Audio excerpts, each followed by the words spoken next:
नमस्कार, मी लक्ष्मण. आपण पाहताय आपला आवाज मध्ये आपणा सर्वांचं मनपूर्वक स्वागत. खरं तर आज आपण या ठिकाणी रांजणगाव कारेगाव जिल्हा परिषद गटातील अतिशय महत्त्वाचं असलेलं गाव म्हणजे गणेगाव खालसा या गावामध्ये आहोत. राष्ट्रवादी काँग्रेस पक्षाच्या माध्यमातून आणि सगळ्यात महत्त्वाचं म्हणजे या ठिकाणी उपस्थित असलेले जे काही पदाधिकारी होते त्यांच्या माध्यमातून या ठिकाणी विविध विकास कामांचं भूमिपूजन करण्यात आलेलं आहे.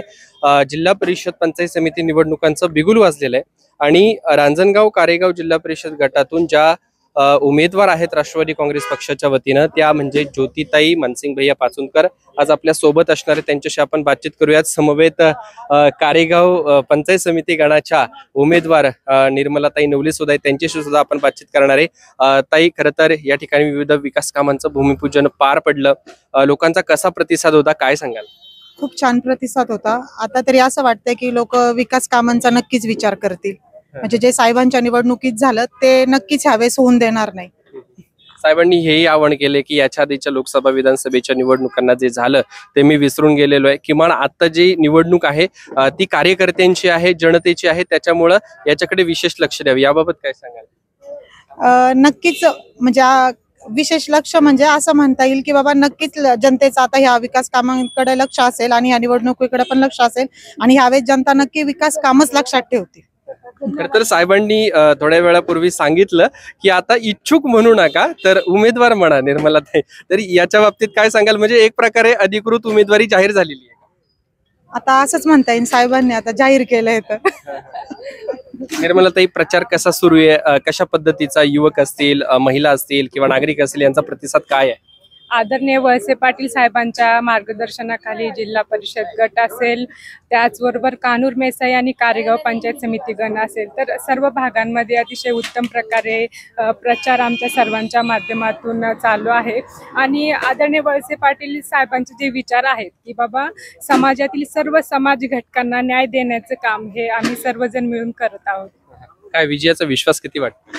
100% विजय हा आमचाच होणार आहे आणि राष्ट्रवादी काँग्रेस पार्टीचा उमेदवार जिल्हा परिषद अध्यक्ष म्हणून तिथे जाणार आहे आणि पंचायत समितीमध्ये सुद्धा सभापती म्हणून आपलाच उमेदवार तिथे जाईल हा विश्वास आहे. ताई, खरं तर आपल्या या गणेगाव खालसा गावामध्ये 2 विविध विकास कामांची भूमिपूजन झाली. जवळपास 12,13,202 रुपयांची ही दोन्ही विकास कामे या ठिकाणी होत आहेत. काय सांगाल? कामं साहेबांच्या माध्यमातून कामं ही चांगली झालेली आहे. रस्त्यांची झालेली आहे, सभा मंडपाची झालेली आहे, पुढं गोरगरिबांची कामं चांगली साहेबांच्या माध्यमातून झाली. मानसिंग पाटील यांच्या माध्यमातून चांगली त्यांनी कामं केलेली आहे.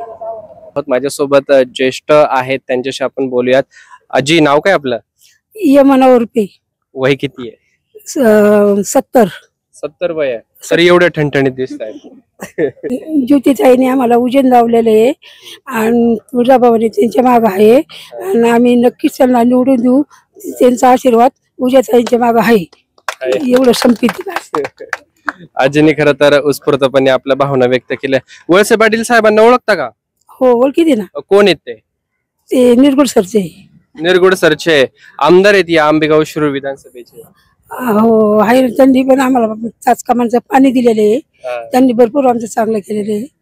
त्यांनी पण आता कधी पाणी नसलं त्यांच्याकडे पाणी सोडतात आम्हाला. मग आमच्या जमिनी फुलबे जातात. शेतीच्या पाण्याचा प्रश्न सुटला. हा. मानसिंग भैया पाचुनकर त्या पण खूप छान आहे, चांगले आहे. मानसिंग भैया पाचुनकरांना ओळखता का? हो, ओळखीते. कोण आहेत ते? माझं माहेर आहे रांजणगाव. हा का? माहेर आहे रांजणगाव. आता निवडणुकीला तुमच्यासारख्या ज्येष्ठ आजीबाईंचा कोणाला पाठिंबा राहणार? महाराज ज्योतिताईला. ज्योतिताईला. अरे वा, आजीने खूप उत्स्फूर्तपणे आपल्या भावना व्यक्त केलेल्या. व्हिडिओ जर्नलिस्ट समीक्षा गुलबसा, मी लक्ष्मण दातखेडे, गणेगाव खालसा, शिरूर.